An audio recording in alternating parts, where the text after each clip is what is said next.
He's the T-Rex of political talk. Alex Jones on the GCN Radio Network. All right, to the bottom of the hour, KRS-One is our guest. He's on a Texas tour, and coming up in a little while, he's in North Texas, going to be speaking to a group of high schoolers about how horrible the shoot-em-up culture is that we have, not just with black youth, but Hispanic, whites.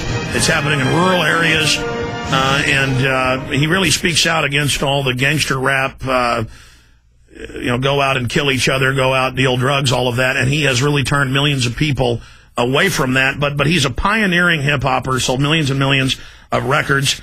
In August of 1987, his partner, LaRock, was murdered, and that's what got him going on his Stop the Violence movement that went nationwide in 1989. And again, so this is the good hip-hop. This is the stuff that's really uplifting, and he just does an amazing job. He's also involved with 9/11 Truth, and he's anti-war. And we're just really excited to have KRS-One on the show with us. It's great to have you, sir. Hello, how are you? Good. Tell us what you're doing in Texas right now. Well, you can tell by my voice. Last night we were in Dallas screaming at the audience to stop the violence. And it's funny because people don't seem to act until you act. And this is why we're here, to cause peace. So, we did a community college yesterday where we discussed violence and discussed the role of violence in society, meaning that nature, we discussed at the college that nature is violent, and really violence is sort of like morality, that it is very selective when it comes to your society. Like you have natural violence, but then we're supposed to have civilization where we rise above the natural state of humanity, really, and kind of get along with one another, if I may use a better term. Just be civilized if you can. Try to love one another. Try to respect one another. This kind of thing. But if your leaders are pushing violence, if all you see on television is this is the way you're going to solve a problem, bash the guy's head in, and even verbally to say, well, you got to get a little aggressive with your voice. Everything that points to aggression later on in life points to stress, points to anxiety, and most important, guilt. And so we were trying to tell the kids yesterday, which many of them totally understood what was going on. We said, look, Stanford University says that violence is caused in society by illiteracy. Like if you can't read, you express yourself physically. Now, I don't know if I agree with that totally, but I'm just citing the study.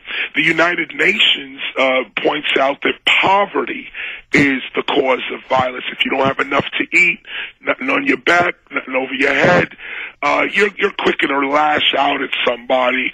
KRS, the Pentagon has done studies in the 40s, 50s, right through to today, that within 4 days of no food or water, most people start stealing. Within 10 to 15, 90+% of people start murdering for food. So that's just a fact. Wow, you just added to my lexicon of truth here. Wow, really? 4 days? Absolutely. And then over 90% will start killing after 10 to 15, depending on where they did the study. This is important for leadership because in a lot of ways our society is kept deprived so that these violent acts can continue. And people make money on violence, which was my last point, which I think resonates well with young people. Young people don't want to be slaves, simple and plain. And when you point out that, if you can't control yourself or at least find another way to resolve conflict, you're playing into that game, that prison industrial complex. Man, you discovered the same thing that I've discovered, but you articulate it simpler and in a better succinct way than I do.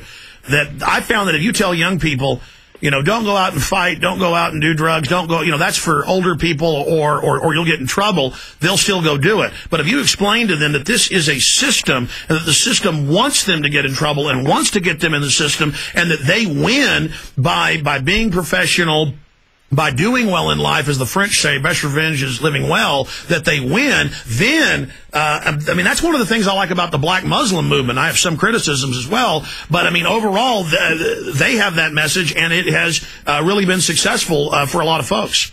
Yeah. Yeah, and the point is that our children are not stupid. Our young people are not stupid. If you explain that this is all part of a plan to keep you subordinate to commercial interests, your little act of violence is a ticket for you to now become part of the problem, really, yes. On a social level. Well, it's what you said. It's what you said. It's the new slavery. They want to institutionalize you, get you on welfare, get you in prison, get you in the psychiatric system, get you in debt.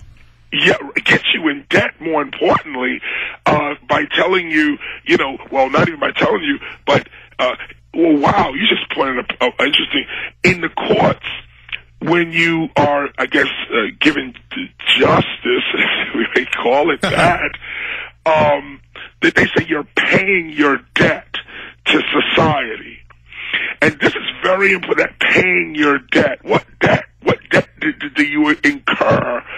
What did you get for free, that you now have to pay for? What did you, invest in to cause you now to have debt?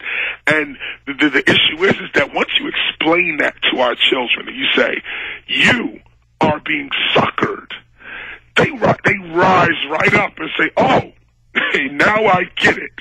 Yes. Peace is a revolutionary strategy as opposed to something to attain. Man, that's beautiful. And they also sell being warlike and getting in fights in the media, but then they put you in jail when you do it as strength. But it takes more strength to learn to control yourself and not be fooled. Right. And this is what Dr. King taught. A restraint, self-restraint in the face of injustice. If you join in on the injustice, you weaken your argument, you weaken yourself. But if you can stand up to it and show the hypocrisy by being the victim of injustice, if you can withstand it, if you have the strength, the courage to withstand it, it always shows itself to be hypocritical. And no matter how powerful the opposition would be, they fall. They fall, as we've just seen Bush fly away. Wow. Shifting gears, a limited time we have with you. I can't wait till next time you're in Texas. You can come in the studio here. 9/11 truth, the New World Order, eugenics, all the things that are going on. I know you're aware of a lot of that. Give us your bottom line take on that. Not to get into any Obama bashing, not to on these glorious happy days for African Americans. Well, you're welcome. You're welcome to say whatever you say. Sure. Here you go. But you know what? I will be truthful. And what one of the things I point out is that,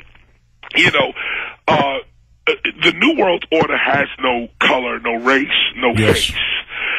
It's an ideology. And just because we have an African-American president, does this now make us more palatable to the agendas of a new world order, a new world system, the whole world working? Does just because we have an African American president, does that erase the agenda that we already know is underway? And this is something that I speak about often when you talk about New World Order. As we cheer Obama on, as we hope for a new world, and underline that, we hope for a new world, there are those who are saying, yes, we're willing to give you that new world.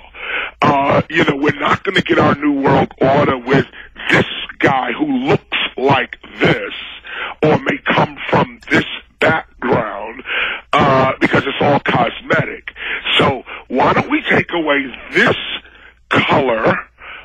or culture, background, ethnicity, rhetoric, and let's give you the rhetoric, the color, the guy you like. So that... You know what, KRS, stay there. I told him to play this song, but go ahead and cut it. We're going to come back with that. I don't want to interrupt you. I don't want to interrupt you. Start over. This is, in fact, let's skip this break, John. Let's skip this break at prisonplanet.tv because I want to skip this break right now. Start over because this is such an important point. And again, the way you boil it down, it would take me an hour to explain this, is that I'm happy we've got an African-American president. That's great because I want everybody to live in peace. And but I wish that he wasn't a globalist. I wish I knew, because I've studied it, that it wasn't a deception. I wish that that in the end it's going to turn people against each other because he's going to be able to ram through the New World Order agenda. And now when I oppose it, people are going to think I don't like him because he's black.